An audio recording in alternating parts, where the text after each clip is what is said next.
And this is a 1926 Model T Ford. Henry Ford built these starting in 1908. They were called 1909s.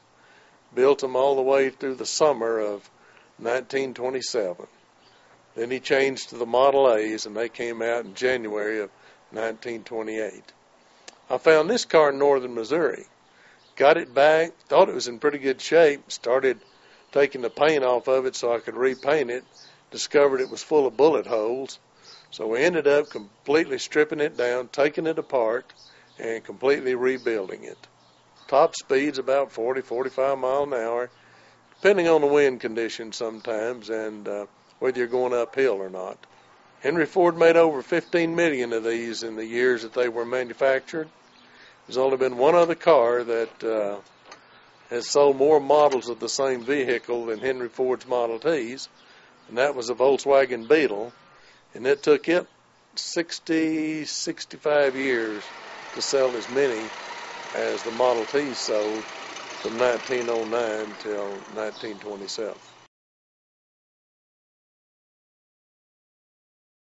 My 1926 Model T Ford two-door runabout.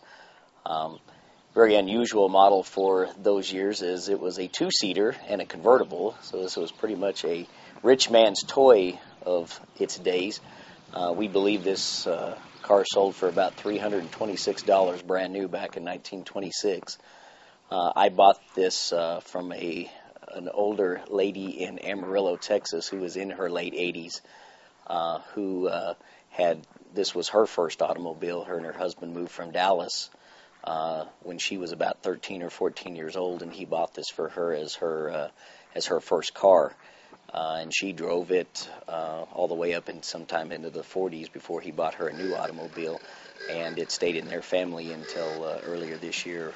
I bought this for my wife to celebrate our 20th anniversary of our very first date, as well as on her birthday for that 20th years. The car is all in original shape. It has never been painted. It has its original upholstery, its original convertible top, and another neat thought, it also has its original Firestone gum dip tires on it, which are also 83 years. So as you can well tell, she didn't drive it very much.